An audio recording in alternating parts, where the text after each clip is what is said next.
I believe my body speaking to me from the age of 18, which is I struggled to orgasm in sex. It's the first time I ever had sex, 18, it didn't happen. And I was just like, okay, like, you know, and then it didn't happen. And it just was this ongoing pattern that I didn't think kind of too much of it. You know, actually, like, it actually fitted in a lot to the kind of kudos that I was trying to create in terms of being a man and, you know, putting in a performance and getting pats on the back. In my mid-20s, at sort of, let's say, the height of being lost, would like sleeping with another girl made me feel proud of myself. And there definitely was a part of me that'd be like, well, yeah, it would actually. Like, I'd get loads of pats on the back. People would go, yeah, Ben's doing his thing. And like, yeah, you know, I feel more of a man and all this. Like, I do feel more proud. But really, like, forgetting all the kudos, forgetting all the external stuff, when you stand in front of yourself and look at yourself in the mirror, and you look, is this how I want to live my life? Is that really, like, am I really proud of that experience? On today's episode, Ben Bidwell, human potential coach and breathwork practitioner. Ben, thank you so much for joining me today. My pleasure. To paint a picture for the audience, you're a renowned human potential coach, a breathwork specialist, and a speaker. And you often speak on authenticity, true masculinity, power of vulnerability, and heart-led leadership, amongst other things. Up until your early 30s, you led a conventionally nice and successful life, or so it looked for the people from the outside. And then everything changed for you. Walk me through your life from before and tell me why things had to change for you. Yeah, wow, thank you. God, like the first thing I feel like I need to share is that I did live this life. I did tick these boxes. It did look great, and you know, obviously it wasn't perfect, but it was pretty good. And it did feel that way to me. Like I was there just thinking, hey, do you know what? This is good. I'm doing well. And I felt like there was something missing, but I felt that was just ambition. I felt like I was just an ambitious guy, and I needed, you know, I was just on the path to needing more. And that's what my little itch was of like, something's not quite right. And so it didn't, like, there wasn't a part of me that's like, I'm on the wrong path here or anything like that. I just didn't know.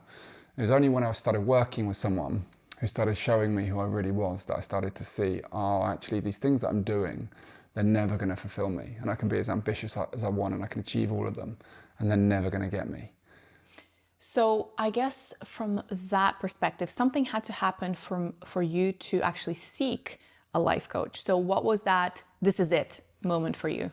Yeah, so the this is it experience was I believe my body speaking to me from the age of 18, which is I struggled to orgasm in sex. It's the first time I ever had sex, 18, it didn't happen. And I was just like, okay, like, you know, and then it didn't happen. And it just was this ongoing pattern that, and I didn't think kind of too much of it. You know, actually, like, it actually fitted in a lot to the kind of kudos that I was trying to create in terms of being a man and, you know, putting in a performance and getting pats on the back and, you know, and all that kind of stuff. So pleasing the partner rather than taking care of yourself. Completely. Okay. Yeah. And there's this kind of stigma with men, isn't it? It's that, like, if you come really quickly, it's kind of like, that's a pretty bad thing. Whereas mine, probably this protective field of like, well, I'm not going to do that bad thing. I'm going to be so far the other way and I'm going to hold on and all part of the armor. And that's kind of how I see it. But I think the deeper truth is that I completely desensitized my emotions and my whole experience, and my body was like, well, if you're not going to feel, then you're going to struggle to feel this too. Wow. Yeah. And so did you actually, were you trying to at some point actually, you know, finish or not really? Yeah, I was, but you couldn't. Like, in my mind, I was like, look, I'm open. I'm so like there. It's just unconsciously, I was like holding on for dear life and completely numb. So like just desensitized, not actually experiencing anything, which is like my experience of life as well, by the way, at that point. Wow. I just was numb to the whole thing. Hi everyone, today's episode is sponsored by Momo Kombucha, my favorite non-alcoholic drink together with water. I've now been drinking Momo Kombucha for around 6 months, and I really love their product because they're healthy, they're delicious, they keep coming out with these new flavors and limited editions, watermelon that I tried recently that I was obsessed with. So if you want to try Momo Kombucha and you haven't yet, feel free to use the discount code ISTHISIT15 to get a 50% discount off your first order. And so at some point you just realized, okay, well, that's probably not normal. What can I do about this? Or how was it for you? I got to the age of 30 and I was like, do you know what? And it impacted a few relationships along the way. And throughout the whole time it was the case? Yeah, it's just that was the way. Yeah, completely. Wow. That was my experience, yeah. Sorry, you can cut me off anytime if I'm asking too many questions or they're too detailed, but what were your partners saying? Were they okay with that? Because I can imagine, like, for a woman, it's also very stressful to see that a man does not, finish, because then they're probably asking themselves, well, is something wrong with me?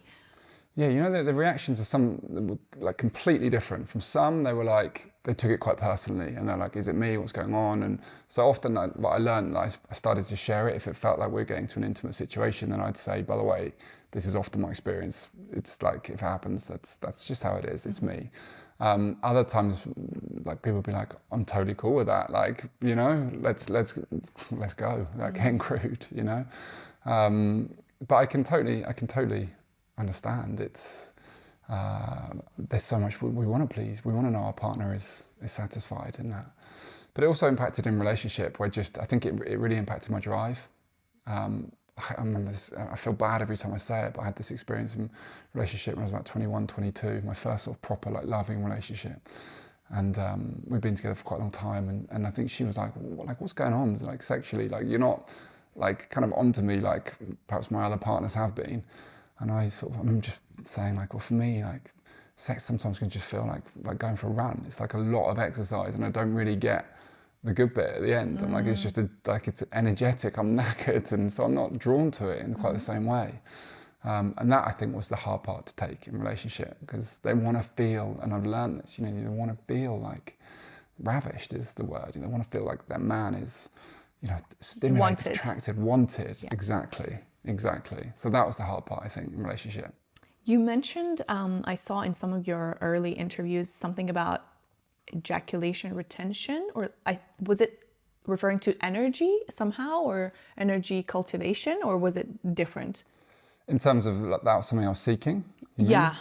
No. At that time, no. But exactly. Okay. Exactly. Now I'd like learn, and actually, so I started working with some sex coaches and stuff, thinking that I'd just, learn new tricks and stuff. I didn't realize this was an inward experience, but and now, like, this is, most men, it's really hard to retain ejaculation. It's such a powerful life force that actually you're in a really good starting place. And I could just never see that. I didn't want any of that. I just wanted the ejaculation, but I just wanted the good time at the beginning. It's only now that I started to see, actually, it's quite good that I am not in a place where I'm just ejaculating all the time, I guess. So I guess for the audience that's not familiar, this is also something that I don't know too much about, but from what you've said also, my understanding is that if you retain that energy and you don't actually ejaculate, then you have, more clarity, more energy to put it into, I don't know, your projects, whatever it is. So is that how it works? Have you experienced it now? Have you, like, delved a little bit deeper into that? It's an area that I'm continuing to expand in, and I'm fascinated by it. But yeah, I kind of take it for granted, if I'm honest with you. I see so often that, men talk about, this creativity, this life force that you keep within you. It literally is life force. So if you're continually putting it outside of you, then what are you left with within? And so I guess I'm kind of, because I'm still on the journey, I'm still learning. There's a lot of work for me to continue to do around sex, my experience of it. Because I had such a long time of negative experiences with it, if you like, not to make it good or bad, but it was a drain on my energy, put it that way. Just my whole experience of sex in many ways. So I'm still, like, working on that, but I am of the awareness that it's definitely not a bad thing to keep semen retention. And there's a lot of benefits to it. I mean, this is maybe, I'm just literally brainstorming out loud, but we know statistics of women that actually do come and that don't. So does that mean that they have this advantage of just having more energy and life force because they don't get to do it? I think it's slightly different for men, because we are actually, I mean, obviously there can be female ejaculation, but I think, generally it's what is contained within male ejaculation, I think, is a lot of energy. Got it. And when we let go of that consistently, we're depriving ourselves of what ultimately comes back to life force. So I don't think it's quite the same in that way, energetically. Very interesting. Yeah. Okay, so back to you. You mentioned that you beforehand were living a life of unconscious toxic behaviors. I'm curious about what those were.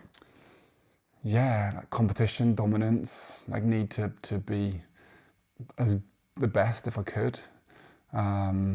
Glorifying moments of like pleasure, happiness, quick wins, stimulation, women, parties, all the stuff that the world like shows us that. I mean, I grew up in the 80s seeing Arnold Schwarzenegger, Sylvester Stallone, Terminator, Rambo, James Bond.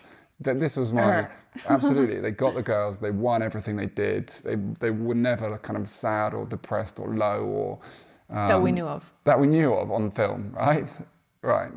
But that was what was presented to us. And so I went all in because I have no sense of validation within myself.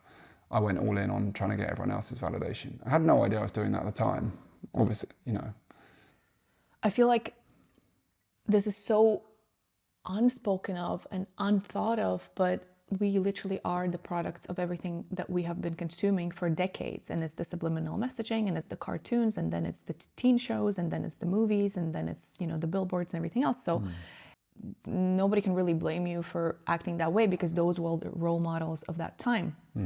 So I guess these days I have a lot of questions from my audience from men, and they always ask, what is toxic masculinity? Everybody talks about it. It's not really clear what it is. So do you have an opinion on that? Yeah, no, it would be an opinion because I don't know if we can objectively say what is. Maybe we can. I also don't think so, but at least in the common knowledge, because I'm even confused. I mean, is it like the Andrew Tate, or is it not being vulnerable? Like what's the spectrum? I think it's all wrapped up in that, yeah. And I would say that, dominance is at the root of toxic behaviours in terms of competition and needing to be the best and seeking external validation and basing our existence on our results and what we do and what we achieve, and all of that stuff is the kind of is at the root of it. A space that I was caught up in all the way, and I think the space that men are taught. Now obviously there's like a range of that. Some of it could be more toxic than others if we're still we have a very competitive, determined side of us, but we are also very respectful and understanding of other people's experiences too. Then not to say all dominance or competition is bad, but it's just when we're caught and stuck in going all in on that without a balance of being human too, then we can be out of kilter, and it can lead into like toxic environments where it's all about us and we have no sense of what I would now describe as like love and connection for the human species, the collective, if you like. Yeah. And that, I think, is toxic. We're driving, we aren't meant to be divisive. We aren't meant to be separated in that form. It's not meant to be me against you. That isn't in our heart. I think that's in our greed, in our ego. And that is when we get stuck in that place, that's where it's toxic. Yeah, I think beforehand, again, in all the movies and the culture, everything was very black or white. So women have to be like that, men have to be like that. Being a woman means that, being a man means that. And now I think as we're evolving as a society in a good direction, for sure, objectively, anyone contesting this, I do not agree. It just seems that we're becoming more and more comfortable with accepting that there's a huge spectrum of emotions between, tough and weak, and so many shades and colors of each of those, even those kind of extremes. And I think we're becoming more and more comfortable with actually it's normal and it's good to be very widespread on that spectrum and be able to possess different qualities and behave in different ways depending on the situation. Not easy though. Not easy, no. And that's where we remain stuck, I think. Because it isn't easy, but I'm so with you. We do, like, if I didn't seek some kind of competition, I wouldn't get the best out of myself. And at the same time, if I'm so competitive that I don't actually enjoy the experience at all and it's based on results and I'm just going competition to competition to competition, am I actually living or experiencing life? And it's, so there is a, and that's why I think it's so hard to definitively define all of this stuff, because I don't think we can sit here and say that it is really bad to be in competition, or it is really bad to have a drive to want to achieve. I guess we can say for sure that it's quite bad to be stuck in one end, or one emotion, one end of the spectrum, or one emotion, and one idea of how you should be, because then by definition you're very restricted and you don't have the space to move in the direction that the situation requires. Totally. And this is why I love the archetype work, the looking at the masculine archetypes, because I think men are very caught up in wanting and thinking that they need to be a warrior, and that's how they will thrive. And maybe I'm just projecting my own experience, but I think it's quite visible in this world that we think life will be a success if we dominate and we achieve, and it's all based on this warrior archetype of achievement and doing, when actually that is just one part of who we are. And I love the concept. It was so kind of profound and such a expansion of me as a human when I saw that as a man there is also a lover inside of me, and there is also a magician inside of me. And it's only when I step into all aspects of who I can be that I become this perceived king, this best version of who I am as a man. And yeah, most of us, so many men, I mean, I grew up really lacking any sense of connection to the lover and the magician inside of me, because I just didn't see that opportunity in this world. I didn't see that that would help me thrive as a man in embracing those aspects. Now I've learned if I don't embrace them, then I'm denying a part of who I am, and it will hurt me on the inside. What helped you most to embrace those parts? Stopping, listening, getting out of the rigid patterns of thinking this is who I need to be. There have been so many tools along the way that have kind of given me little insights. I did a men's retreat that was specifically based on the archetypes. So that was really powerful for me to see that full spectrum of me as a man, and to embody, each day we spend a day in that archetype. So allow ourselves to sit as a lover and realise that it feels quite nice, feels amazing to feel seen, to feel connected, to listen, to experience all the nourishment within me, the gratitude, the sensation of life. Felt good, and it was hard to access, but when I did allow myself to do it, it felt good. The same as a magician, to creativity, and to move and learn and grow and not be stuck in this is who I am, I'm just going to get it done and make the most of who I am, that kind of warrior sense. So it just felt expansive and beautiful. But loads of other tools along the way. Breathwork, as you know, has been a beautiful tool for me. And when I first did breathwork, I had this sense of just the mind stopping, telling me who I was, and I could just feel into actually who I was. And that felt a deeper truth than what my mind was telling me. And that was a beautiful tool to learn from there. So there are all these different parts, and it goes on, and I'm still expanding, and there's still so much for me that I haven't yet uncovered. The wisdom is locked within us. It's up to us to unlock it. And that is it. Definitely. That's it. So between the different modalities, you mentioned that you started with a life coach initially. Yeah. How has coaching changed your life? Well, they just let me see beyond my own mind, beyond my own mind, beyond my own limitations, beyond my own sort of rigid patterns of who I was. It stopped me being stuck, because actually suddenly now someone was kind of questioning, really, you sure? Is that really, is that definitely what? And you're how does she know that about me? How does she know that that's not really it? She just sort of seemed to know. And I get it now.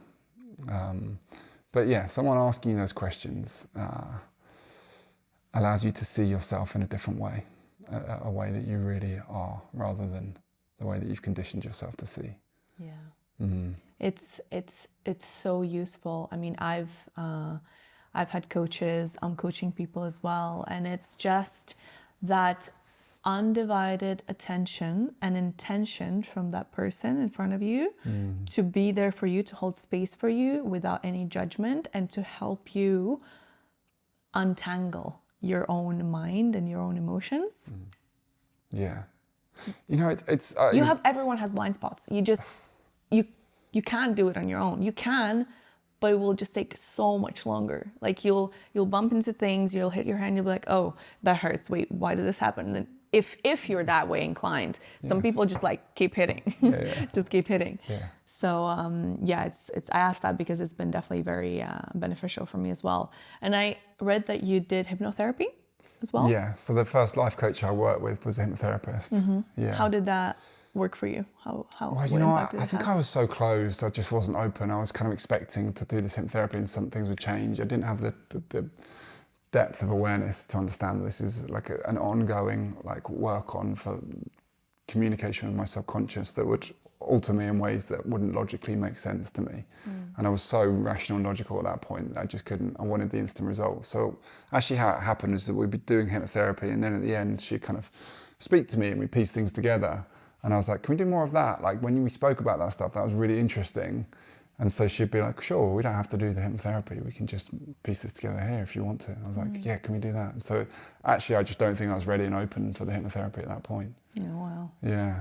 Yeah. It's a deep experience. I've tried that as well. Yeah. Right. Honestly, I think all of these modalities, the more you try, it just adds a little piece of the puzzle for you, and you try kind of different layers of self-help, and they all help, whether you know it or not, whether you feel it immediately or not, but it opens your mind, I think. Yeah.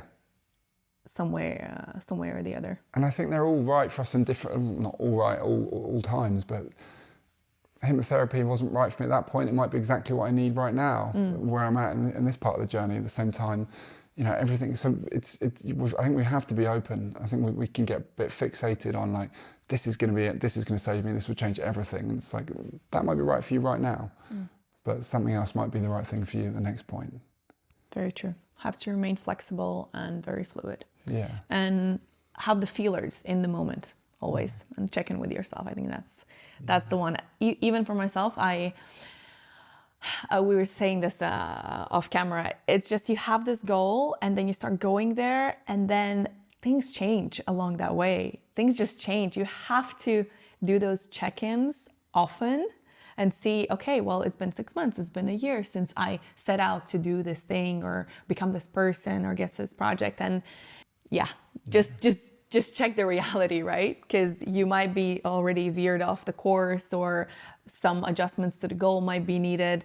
But yeah, it's that awareness and that good habit of doing the check-in with yourself, like both emotionally and intellectually and like as a whole plan, I think is really important. Yeah, and how many of us would never even do that? I mean, I did not do that for 30 years of my life.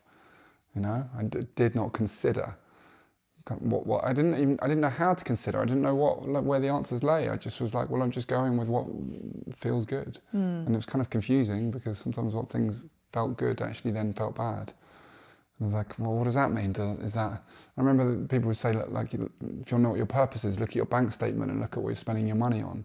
That will show you where your energy is. And I was like, well, so is my purpose in nightclubs and bars? Because it doesn't feel like that's my purpose, but is that what I'm meant to be doing? Should I be trying to run parties and stuff, which I absolutely never should have been doing? But it's confusing along the way. It's really confusing. I love that you touched on this subject, which is my favorite question to ask. What would you say, if you know, what would you say is your purpose? My purpose is to live, right now, what I'd say is my purpose is to live in my heart as much as I possibly can. Because ultimately for me, my heart is my truth. So to live as true as I can, and like you're saying, that's changing. That's depending on where I'm at. But so for right now, is to tune into what is most deeply true for me and to live to that place. And that's not always easy. That's not like, that often is having the hard conversation. It's doing the hard thing. It's walking away from something that feels good but isn't the deepest sense of where you want to get to. Or it's, letting go of something that is really comfortable, but deeply within you, it's not the most true thing. It's not the most purposeful thing. So that is my purpose. That's like the ongoing purpose. What that means along the way is always changing. Yeah. What would you say is the price of living without purpose? Emptiness, which is my experience for 30 years. Really, there's a sense, there's a knowing inside of us that can feel when we're on purpose, when we're meant to be doing this, when we're living authentically, when we are living in a liberated way. And there's a sense of something's missing when we're not. And I think the challenge that we have in this world, speaking from my experience, that sense of something's missing, we often get confused with our ambition or like needing more or going after something bigger, better. And the truth is that was never actually our purpose. That is like giving us temporary hits of excitement, of happiness, but it's never our purpose. And so like understanding which things really are filling us up and tuning into those things, even again, if they're hard. I often give this example of, I remember getting an email from a prison psychotherapist who reached out and said, I read something that you wrote about and would you be happy to come and speak to the prisoners of Pentonville Prison about this? And part of me, really active, really loud, was like, absolutely not, way too scary, like it's just a no, like I don't want to be entering into that kind of space. At the same time, I could also feel this sense within me, it's like this, like, yes, this is absolutely what you're here to be doing, to be putting yourself in those situations. And I was able to just see that that was just fear saying no, and that there was a deeper truth that this was really part of my mission, part of my purpose. And so I was able to, through gritted teeth, sit and reply to the email saying, thank you so much, bloody hell. When do you want me, kind of thing. Tomorrow. Yeah, like I'm ready. Yeah. And I remember sitting on the train, going there and thinking, what am I doing? I could be on the sofa, I could be relaxing. Why am I doing this? This feels so uncomfortable. Does that mean I'm not meant to be doing it? But that purpose lives beneath that. It's like there's a knowing, it's like something is saying yes, you know? And that, I think so many of us disconnect to that part in just chasing what feels comfortable at the time, that we miss our purpose. Thank you so much for sharing that, and thank you for explaining it so well. I liked how you touched upon the fact that it doesn't actually feel comfortable. It feels maybe scary, and it feels very uncomfortable, and it feels definitely out of your comfort zone. Nonetheless, that's the thing you're meant to do, and that's your purpose. So how can people discern? Is it just that gut feeling? And how does that gut feeling feel for someone that's maybe listening and does not know how to spot it? It's hard, right? Because I think our gut feeling, my interpretation of it is that we can be so disconnected to our gut, or we can be so wrapped up in our fear that it's almost like that has gone so deep into us that it feels like our gut as well.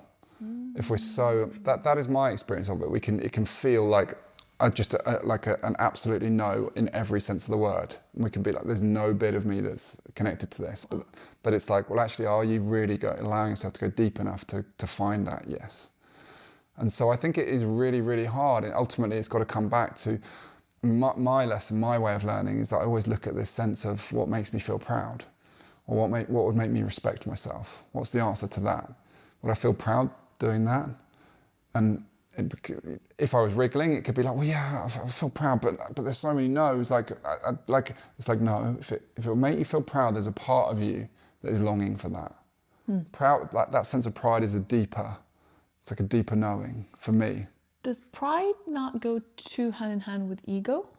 Not for me, but I think there is that interpretation, and I know for some people there is resistance around pride in that sense. So that's where I say also, ought it make you respect yourself? Maybe that adds a different slant, because maybe you can see it in a different way there. Because I know words are subjective, right? And yeah, very important though. Yeah. How many occasions I keep having all the time where we're trying to say the same thing, but because we're using different words, it's not really coming across. That's a whole different ballgame. Yeah.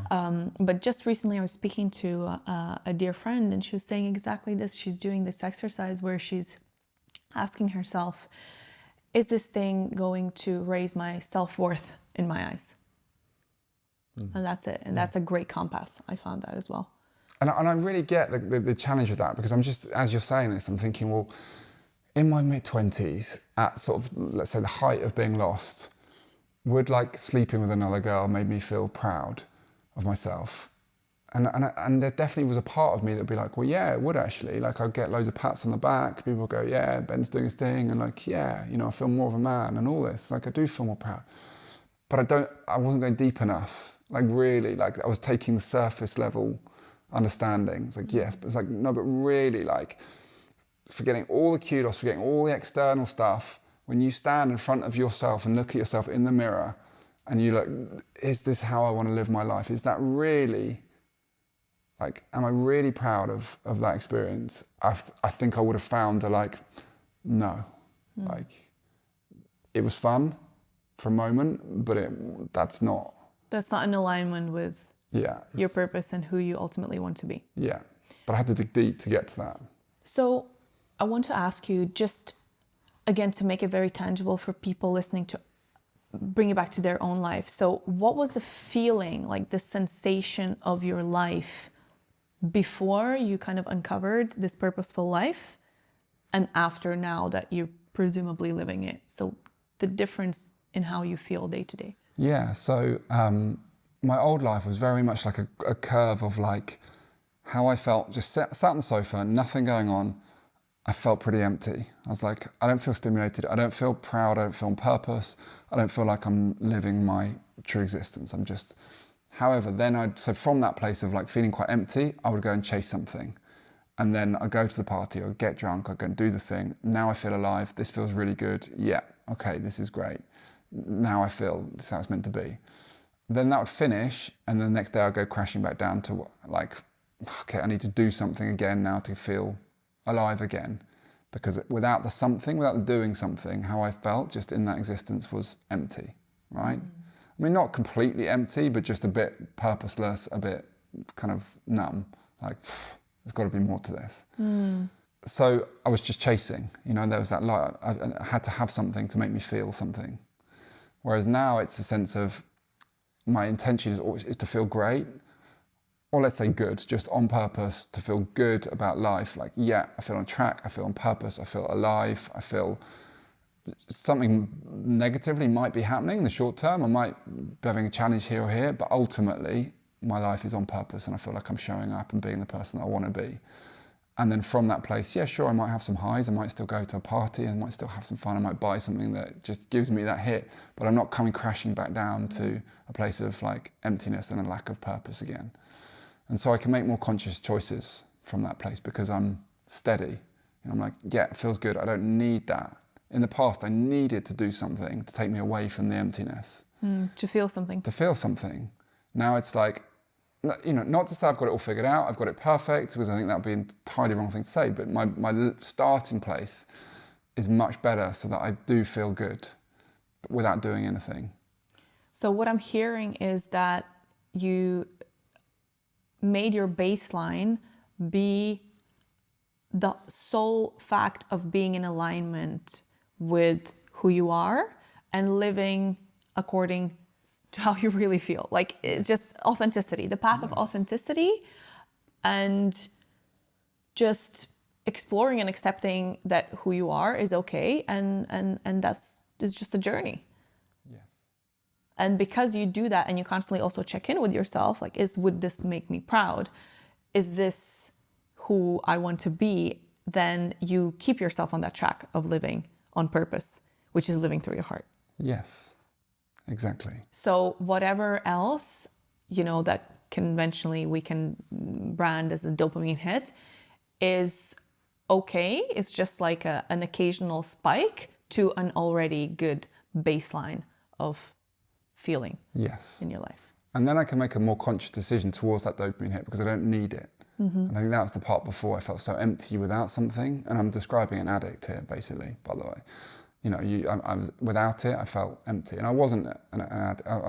We're all addicts in some capacity, but I managed to fit in with society's perception of what was acceptable addict. But yeah, so it was, I'm still in for having a good, life offers so many beautiful things, and I don't want to deny and say no, but. Yeah, of course, but it's what place is it coming from? Exactly. Is it coming from a place of absolute, need or else? Yes. Or is it, okay, well, let me explore what life has to offer because it's beautiful.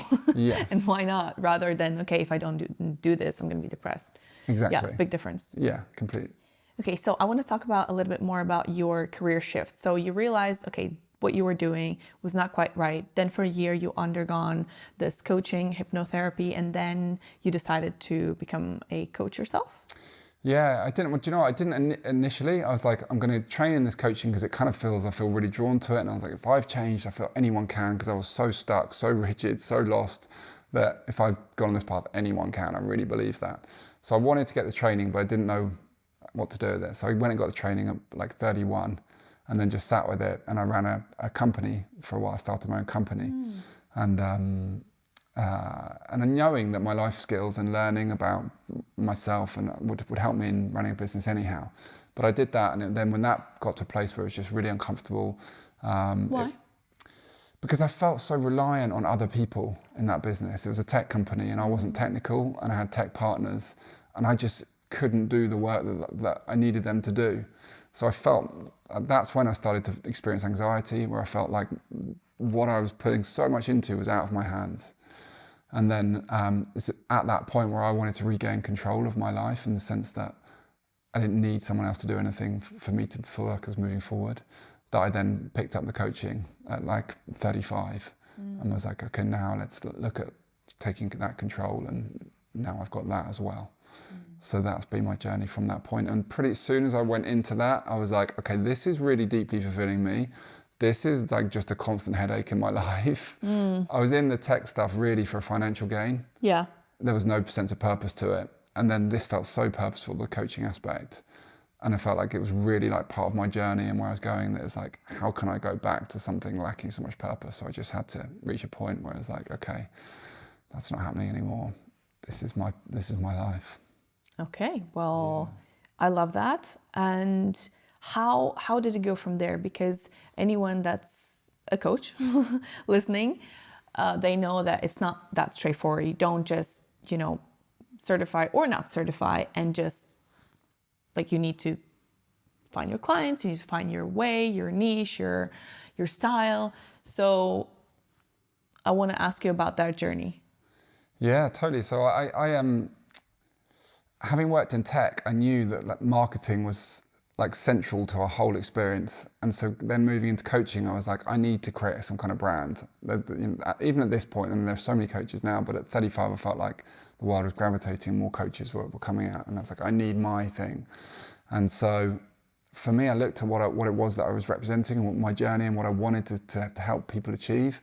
And it was all about unraveling like and letting themselves be seen. And because I protected myself so much of being who I thought I should be, letting go and becoming like naked, open, vulnerable. So my branding was all about, started off, I don't even know if you know this or I not. know. Oh, you do know. Okay, so I started off as a naked professor, right?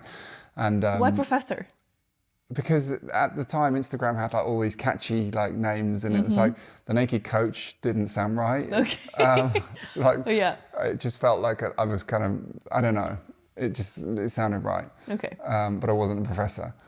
So I turned up to But you things, were naked. Well, I turn up to these things and people are like, well, you're not naked, and I'm like, yeah, I'm a complete fraud. But yeah, of course, I was. At least you and I'm had not to professor. be naked. Exactly. Okay. But yeah, it was all. So the branding was just like, I'm going to strip myself off. I'm going to let myself be seen, and that was like my hook. That was my catch. That's where it all kind of began for me. So I started off in that place, and at this point, so that was 7 years ago. There weren't very many people, men, talking about vulnerability and being open, expressing emotions, and like exposing themselves in that way, letting themselves be seen at that level. It was really, now I look around, there are so many men, and it's great, and it's beautiful, and I know there's so much more work to do. But at that point, I didn't see any other men. So there was this really, and it, kind of my brand just really took off at that point. I don't know if it was the naked pictures or the uniqueness, probably more of the naked pictures, I don't know. Definitely both. Maybe a combination. But yeah, that was my thing, and then it reached a point where I was just like, do you know what? I don't want to be about naked pictures. I want to be about what I stand for, and that was my hook. But I don't want to be about that part. It's hard. It's so cool to hear this, and I had this question. I was literally going to ask you, like, aside from a genius marketing technique, it does really align with what you stand for, which is being, I imagine, like, I guess it's because you want to be vulnerable and you want to be authentic and you want to just show people your true self. And so that's just translated into, a physical representation of that is literally, well, what's more true than a naked me, Yeah. But definitely very, very genius marketing strategy. So I want to know about the process. Like, was it just, it clicked for you? Did you read a book on marketing? Or did you have like somebody advising you on that? No, it was so funny actually. It was so weird. I guess like the universe does its thing, right? Because around that time when I was struggling in the tech company and I was going into like looking at the coaching aspect and how I could bring that alive, I went on a trip to Yosemite National Park in America, which is the most beautiful place. And I was with a friend of mine and just the two of us, and we were in this incredible like valley with this beautiful water and waterfall, and just no one was there. And it was like, oh my God. And I think we've been getting some stick from our friends for like all of our cheesy pictures of like in this, and we were like, let's take it to the next level and let's take our clothes off and just like walk into this valley like with the water, and it just be like nature, like wholesome, and like, you know, we're getting so much stick anyway. We were like, it was just all part of the fun. So we did that, and we got these like just, I don't know, it was just they were fun photos at the end of the day. But of course, like when we then put that up on our Instagram, I had a personal Instagram, and I put that up, there was way more engagement in that than there was just having breakfast, you know? Yeah. Whether it's people like abusing us and having a laugh about it, or people going, oh, that's a really beautiful picture, or whatever it was. Yeah. One way or the other, it caught people. So I was just like, that, and I don't know, I just saw this, that matches, that is open, it's vulnerable, I feel like I'm allowing myself to be seen, it's catchy, it's getting attention, it just... So I remember at that point just thinking, that's what I'll try and do. I just need a photographer who's going to like help me bring this alive. That's really cool. I like that how it started very organically. Yeah. And this other thing that you just touched upon is something that I often think about as well. So you said, well, that started that way. It got the traction, it got the eyeballs. And, you know, now I've evolved into something else and I want to take it a different direction. Time and times over, I see that with, you know, celebrities, you know, your Lady Gaga, whatever, starts like that. And then she goes actually into this very melodic, you know, romantic, slow songs. And turns out that's what she's liked all along, you know? Yeah. But it seems that everyone, or almost everyone, goes through this path where that is famous to some level, is they think about, okay, what attracts the people? What are people going to react to? What's going to get viral? That sort of thinking. And then later on, they allow themselves to pivot. So is there a way around that? Because I asked that just because I've been thinking about it, it's real talk, guys, about the podcast as well. So I want to definitely help more people and reach more people with my podcast. But I also realized that it's quality content, you know, it's not some sort of like viral, I don't know, whatever things you say for fame. And I'm in a dilemma myself because I'm like, I want to serve more people. Must I go the path where I do some crazy stuff, some stupid things, I don't know, to get the people to be on this wagon and then give them the gift that I want to give them? Like, is that a must? Is that what people always have to go through? I don't know if you have the answer to that, but I from the bottom of my heart, I genuinely don't think you have to go through that. I think I was trying to cut corners.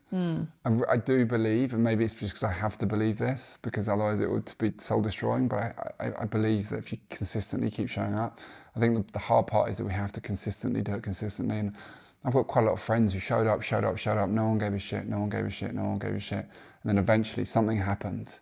And then everyone started, you know, everyone was on it and everything changed. And that consistency. And I'm back, I feel like I'm back in that space because I haven't really grown for a while now since I transitioned away from the eye-catching stuff into actually like the deeper sentiment of what I wanted to be about. And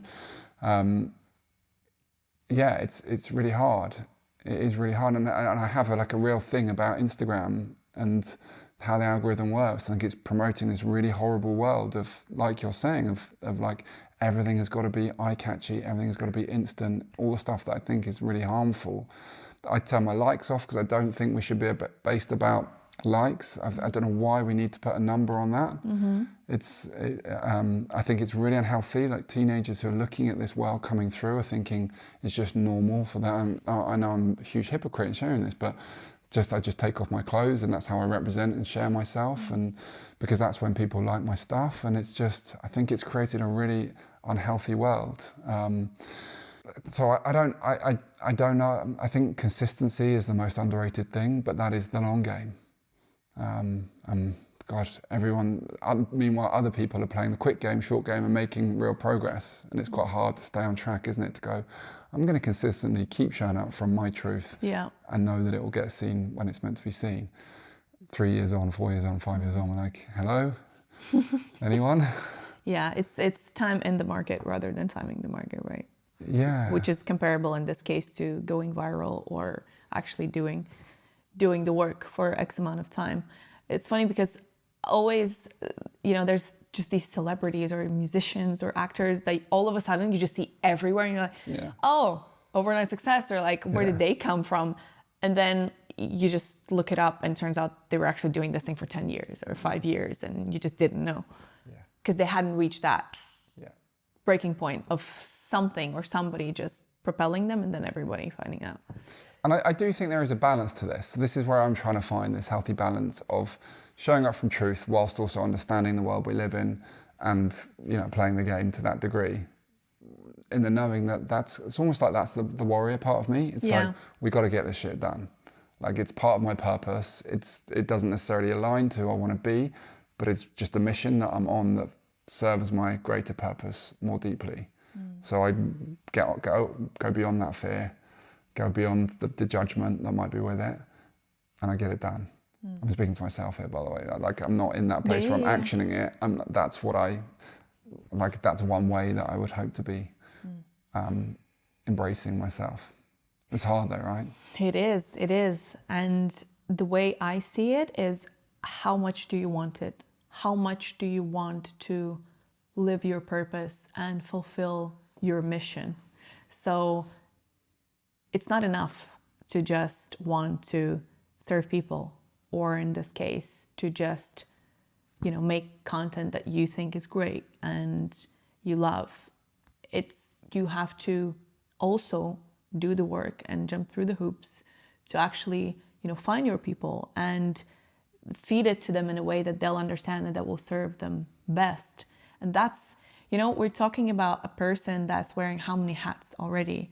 The business hat, the accounting hat, the contracts, the editing, the social media, the SEO, the YouTube, the PR, the events, It's never ending. It's never ending. So. And then another one. Okay. And then I think what helps me is when I get lost in that, and it's just like, well, I need to learn another profession overnight to do this. I hear you.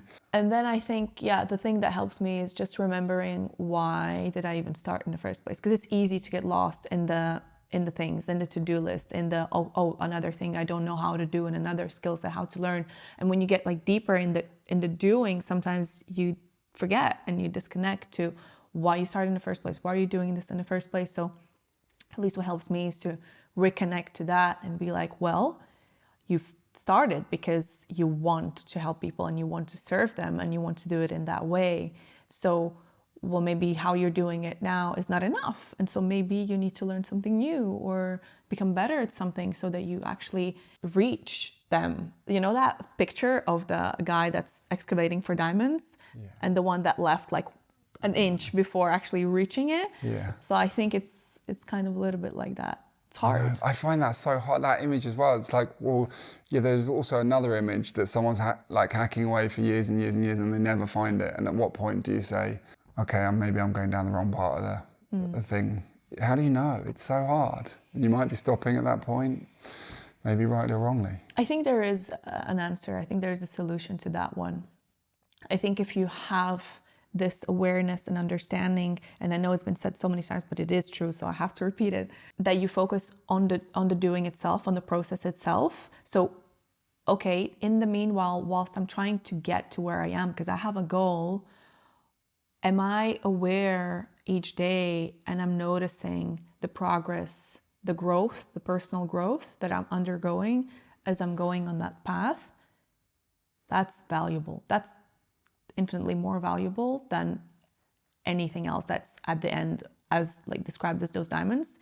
Because say you never, let's go that direction. Let's say you never get there. At some point you just, 10 years later, you give up on that goal. Well, you're you've become someone else in those 10 years. And with that knowledge and experience and maturity, you can maybe pivot a degree, a different direction, and maybe you'll reach it in 5 days. Yes. Whatever the new goal is, that's more aligned with who you are, going back to checking in with yourself. Yeah, totally. Yeah. Well, and I think that like what you say is absolutely like that's it. And but if we're attached to that diamond and our life is based on that diamond, and we're every day chipping away at this path, and we're never reaching the diamond, then life isn't going to feel great, right? But if that is just our destination and we're not attached to it and we're enjoying the excavation process, beautiful, then the diamond just is what is. That's what's going to come out of the excavation that we enjoy anyway. So I think that's where, it's different, right? You're attached to the goal, and does that define you? Yeah. Or are you enjoying your process anyway? That's the one. Yeah. I don't think I was really enjoying my naked process when I was doing it. Really? I think that was part of the problem. It was so hard, like Dana, to orchestrate those images, and the fear that I went through in terms of trying to create them at times. I wasn't here to get arrested or to do anything or to cause offence to anyone or to do that stuff. And so to plan to create that, some of the stuff was just like, is this really like, I remember getting up at 4:30 in the morning, some mornings just for sunrise, being like, is this what is my life? What is this? Why am I doing this? What am I doing? Why do I have to get naked? Yeah, like seriously. And I wasn't in love with the process. I was ready to let that go. I was enjoying what it was bringing me, but I don't think I was in love with that process. I think, if you have that vision, like an overview, like a zoom out, and you overview that, and it's like, okay, what it's giving you and what you're doing, I think in the grand scheme of things, then it's like very easily digestible. It's like, well, okay then. yeah, totally. Yeah, but you have to have that, again, that awareness, I think, to appreciate it. Otherwise, it's just like, I really hate doing this. Yeah. And you don't link it to the whole picture of, this is it, like, this is my service. This is me becoming, this coach that I want to be and serve X amount of people because of this. So I think if you have that awareness and that connection between those things, then you almost could start appreciating it. Or what do you think? Yeah, totally. So that is the flip side. Yeah, it's like, am I so connected to where this can take me that it doesn't matter about the noise and the challenge, the short-term challenge that's in this, and the kind of judgment that I'm creating on myself of what this experience is, and actually, I just keep connecting to this is part of where I'm going. It is a weird one, and it is like I've had quite a few people saying, Ben, did you not continue with that brand? It was like they say, it was marketing genius. Even my mum, that I remember I was petrified of telling my mum. I was like, Mum, this is what I'm doing now, and I'm gonna be doing it soon. I just wanted to give you a heads up. And I was like petrified. And I remember her looking. I showed her some of the images that I created before they're going out, and I remember her looking at it, going like, and I was like, this is like a defining moment. If she's like, what the hell are you doing, Ben? You're like embarrassing the family name. Or something. I'd be like, what am I going to do then? And I remember her looking at it, and she put on her glasses. She's like, well, Ben, they're so creative. They're incredible. And I remember then after a while, like when I started moving away, it was like, I'm sitting there having a conversation with my mum. She's like, perhaps you need to go back to the naked images, to keep growing. And I'm like, I can't believe having this conversation with my mum. It's just, but there is a part of me that's like, I think the bigger part of me, if I'm really honest, the big part of me was like, I want to be, and this is perhaps my limitation, I want to be known for my message and what I stand for and what I'm about, not the naked images. And maybe that just got too far in the way. And I think what I was hoping for is to find a balance, if I'm honest with you, that I could have the messages, but I could still keep alive this element of vulnerability and letting myself be seen and all that stuff. But as I've moved away, I've just lost, there's been no sense of it. Maybe it will come back, Dana. I don't know. Who knows? Here we are, brainstorming. Exactly. If, my 2 cents, I don't think it takes away anything in any way. For example, if you're doing exactly what you're doing right now, and you add on that as an active marketing campaign, I don't think it in any way diminishes you or what you're doing in any way. It's just your way of, getting yourself to the people. Yeah. At least that's how I see it after I've, pondered this topic for a very long time. But, it's going back to what we said before. It's, yes, there's a message, there's a way how you want to do things. But if no one's connecting or watching or listening because they don't know about you, then it's your job also to create that bridge. Yeah. But hey, Yeah. I'm going to be looking forward to, to your socials. Let's see what happens. I'm intrigued as to what, To where be you go continued. as well. What happens as well. Yeah, it's. I think it's a question on so many people's lips now because everyone is aware when you work for yourself, your brand is so important. Yeah, It's essential. definitely. But I can really strongly understand the predicament that you're in, because it's, I want to be authentic. I don't want to do any sort of gimmicks.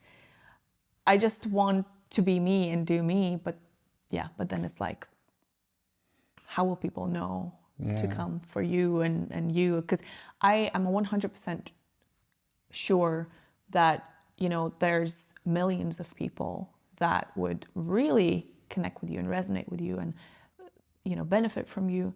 They just don't know about you. Yeah. But do I really need to put a naked image in front of them for them to realise they resonate with me? Know. That's the bit. That I don't know. It's so hard, isn't it? Yeah.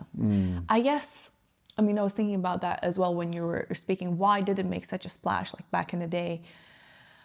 I think, as you said, we need to be aware of the times that we're living in and the society that we're living in. And unfortunately, it is fact that everyone has a very short attention span. Everyone is overfed with images, information. And so, do you stand out? Completely. Anyway, we veered off into the marketing and ideology and your true purpose, but I'm that sure is what the podcast is about. Yeah, anyone who works for themselves will resonate. Yeah. Right? It's an ongoing thing. It is. Yeah. I wanted to touch upon another topic which I know you speak about, which is vulnerability. So, what does true vulnerability really mean? For me, true vulnerability is just ultimate truth. Ultimate truth. But we live in a society now where we're so scared to share our truth. Rightfully so, oftentimes. Yeah. Yes. There's repercussions. Yes, totally. I understand. But I also live in a place where I believe that if I really show up from my heart, really, and I can scrape and I can really get clarity back from the truth of my heart, and I express vulnerably from that place, then I don't need to fear the repercussions, because I know that it's my real truth. And I think that is the work, and that is where, like, the deeper we can get into knowing ourselves, the deeper we can express from that real truth, then the more free and the more liberated we are. But I know that is really hard. And I also understand that there are so many complexities. And I also know that it's so important that we feel safe, and that if we're vulnerable and open in the wrong places, yes, it can hurt us. And I know that there's so much to it, but I keep coming back to this place where if I am truly grounded in myself and connected to my truth, my purpose, and this is absolutely coming from that place, then anyone else's judgment won't actually deeply impact me. And so it is that, vulnerability, I think, is the end result of having done deep work on yourself. So is vulnerability just being 100% honest about everything you've done and all your deepest, darkest secrets with anyone that you meet? Or that's not what it is really? I think you know that it's not, right? You're asking me from that place, and it's not. No, because vulnerability is I keep coming back to this place. Vulnerability is what is most deeply true, in my opinion. And what is most deeply true is that we haven't got a sense of connection. We haven't got that level of space where we do just blurt out everything to someone. And like, the deepest truth knows that. We have an innate sense within ourselves when it is right, when we are connected to someone, when we do have space to share openly. Vulnerability is that's why I believe vulnerability comes out from an open, connected heart, where we really know ourselves, we really understand, and we have social awareness, we have emotional intelligence. And we know where our vulnerability can be held and where it can't be held, when it's right to express, when it's not right to express. And that because I totally get what you're saying. I'm not giving a very clear answer here, I think it's very hard to be vulnerable when we don't know ourselves, or when we're still on a journey of self-discovery, or when we haven't yet built an inner confidence within ourselves where we can stand on our own 2 feet and we don't need others' approval. Vulnerability comes out of all of that grounding, because then it's safe. We've created the safety within ourselves to be vulnerable. You can feel when someone is sharing something for attention as opposed to sharing it because it's truth. And I think that is the difference. Vulnerability is when we are standing in our truth without a need for approval or a worry of judgment. It's just what is true for us. So in a way, people can never demand you to be vulnerable with them. No. That can only be voluntary. Yes. Natural thing that occurs when you feel safe. Yes, absolutely. And like, it's really interesting you use the words there in terms of a natural thing. And I do believe it's a natural thing, but I think it's a natural thing that comes out of doing a lot of introspective work or just living. Some people will just be able to live, fortunate enough to live from this beautiful existence of just being very grounded all of their life. They haven't, you know, and there's always more depth people can uncover, but for the majority of people, we experience some kind of challenges in our life that mean that we become clouded in our understanding of who we are as we put on our mask and put on our armour. And so, yeah, for most of us, there is an uncovering process of coming back to who we are. Yeah. Does that make sense? Yeah, absolutely. No, I'm just thinking about some cases where people want you to open up when you don't feel that you can, or you want to, or you're ready to.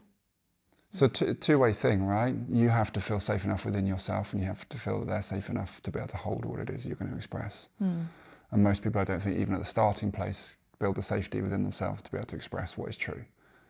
They can't even go there in the first place. So no one's going to be able to hold it anyway, because they can feel that you don't hold. Well, they might be able to hold it, but they can feel that you're not holding it yourself. You're not able to sit in it comfortably yourself. And then even then, some people, they are comfortable enough, but then they might express it to someone who really is not, who then uses it against them and then destroys their sense of safety. If they experience that on multiple times, and then so then they close off themselves because they think if they do express, it's going to come back to haunt them. Yeah, Which that's is a hard one to go over, because that's a valid experience that someone has gone through. Completely. Yeah. But I believe they can rebuild that. So what's your practice to do that? I mean, it's not a daily practice. I mean, there are elements of, there's so many parts to this. So I guess for me, the part that I practiced on a day-to-day basis would be self-care, because I know that when I don't look after myself, then I go more protective into my existence. I close myself off a little bit because I don't feel grounded enough to be open. So at a really simple level, let's say if I'm really tired, I hope people will resonate with this. If I'm really tired, I'd wake up and I wouldn't have the energy necessarily to be able to take it if someone's judging me. I just, you know, it takes energy. All of this stuff requires energy, and I wouldn't have the energy. I'm just too tired. I'm like, okay, just, you know, whatever, kind of go into that space. So self-care for me is just continuing to put the basic platforms in place so that I can stand up and feel alive enough and energetic enough to keep living my truth and to keep expressing myself. So I need to look after myself. If I eat shit foods, then energetically I'm struggling. If I don't get enough sleep, energetically I'm struggling. If I don't get enough time and space to myself, then I'll start to get edgy or, you know, uncomfortable or whatever. It's all these things. If I don't exercise, everything ties in together. Everything ties in. 100%. Completely. Yeah. So that's my practice. It's self-care in that sense. But that's after years of going within myself and learning who it is I really am. Like, most people can't be who they really are because they don't know who they really are. So that takes a lot to start to understand who you are. Then it takes a lot of resilience and strength to start being who you really are, and then it starts to shape the environment around you to feel accepted to be who you are, and to be met where you are, and to feel seen as where you are, and to be held where you are. So, you know, there's there's so many parts to all of those. As you were saying that, it's just an image of, you know, the world expects you to be a certain someone, a certain something, and behave in certain ways, and you kind of just grow up doing that. Like, you're supposed to study, you're supposed to go to school, then you're supposed to work, and you just follow this flow of whatever society has kind of imposed on you. And then the turning point and this transformation that you're talking about is hard, because it literally requires you to, from within, reshape who you are, and then like enforce almost that shape that you are now with other people. And they're gonna have to move to adapt to your new like edges of who you are and the shape that you are now. And that's friction. That's friction, but ultimately it is worth it, because then at least you feel like yourself. Right? Yeah. That's where we require the strength and resilience, right? Yeah. Which you draw then, I imagine, because it just feels right. So it's the reaffirming steps. As you go closer and closer to that, you feel more and more and more in power, because you're aligned and you're authentic. Yes. And that gives power. And that changes everything. Yeah. You have different experiences throughout your life. Ben, if I asked you to share 3 important life lessons that you've picked up over the past years, what would they be? Really, really important ones. Like, there are so many parts to this. The ones that come to me right now, maybe one that feels particularly relevant, I think, right now is, and it's so basic, so cliched, but I hope I can bring some depth to it, is just the practice of gratitude. With everything that we see going on in the world, there are some of us who are so fortunate to live in the way that we do, and yet we're still getting uptight and stressed and about, the smallest things. And without the practice of gratitude and being able to really like feel into our experience and to be able to see beyond the small things that we trigger us, we just keep ourselves stuck. We keep ourselves living small. So I'm really, really looking to continue to just, astound myself with how lucky I am every day. Without still continuing still continuing on my mission and seeking to continue to develop, and not just going, I'm so lucky, I've got a room around me and someone's giving me some food. That's all I need. It's like, no, there's also a mission beyond that, but it starts with a base of gratitude. I really believe gratitude is an essential. And I'm reminding myself of this as I'm saying. Well, I guess the next part, these are probably the basics 101, I'd say, but the next part would be just to continue to create separation and understanding of your thoughts, and understanding. Separation of your identification with your thoughts. Yeah. Is that what you mean? With separation? Well, just understanding that I'm not my thoughts, and my feelings, in fact, and having this understanding of something beyond that I feel sad doesn't mean I am a sad person. It's just a feeling that I am experienced. Just like I had a thought that, I don't know, I want to do something inappropriate. That doesn't make me a bad person. It means that I've got a mind that's a bit confused in this distorted world that we live in, and that I am not that thought. It doesn't define who I am. So just understanding and going in deeper. And this is why I keep referring back to depth and truth, and I keep coming to all this, because my thoughts, my feelings are very available on the surface. They're very accessible. Getting pointed to my head. They're like bouncing around here, and it's like, if I live by those, which I did for 30 years, then my life will struggle to reach purpose. My life will struggle to reach a fulfilling way. So for many people, speaking from my experience, that's all we know that we are. We just think that we are that. And that was me for 30 years. I didn't realize there was something else, really. Or there was, but I wouldn't really listen to it. And it was pretty distant to hear. So it's not really me. Yeah, it's so interesting, because we always have this internal dialogue. We always have this chatter, right?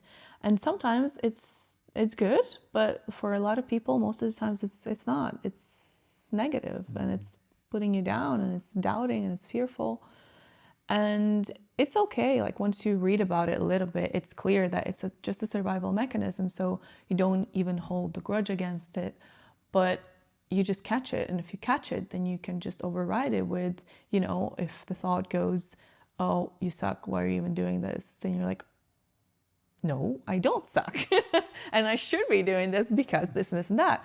And maybe it sounds very obvious, but it's how simple it is. It's how obvious it really is. You just you override it. It doesn't have to be that way. You don't have to listen to your thoughts, let alone act on them, God forbid. Yeah. But I think that does take a huge amount of work as well at the same time, because it's so foreign in the beginning. Now it's everywhere. We're not our thoughts. When I was 30 and someone said, "You're not your thoughts," I was like, come on. You know, like I didn't know, there was no other alternative. Yeah. And also I think that, you know, the deeper our traumas run, the more compelling our thoughts, our reactions are. And it's very hard to just, and I'm deeply conscious of being compassionate to the fortune and the experience that I've had, and the things that I've had to overcome are minimal in comparison to what some other people are. So I can't compare my trauma as like, I just had to let go of my thoughts, compared to someone else. It's like, sounds really easy when you say that. It's not so easy when I'm sitting here, given what I've been through. You know what I mean? And so I'm also Do you think people abuse some? I mean, obviously, can't generalize case by case, but do you think oftentimes people hide behind the shields of their traumatic events as an excuse to not do the work? I don't think they're hiding. I think that they're just still living out their trauma. That is a sign of it.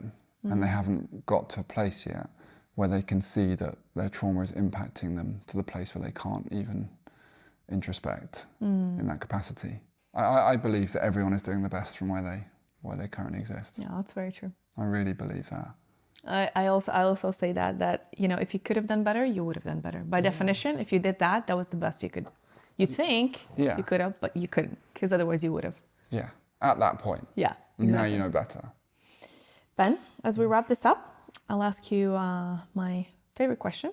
And I know you said that you don't care about happiness, but most of the people do. That's what most people care about. They just want to be happy. So what would be your recipe for happiness, or in your case, it's fulfillment that you are after?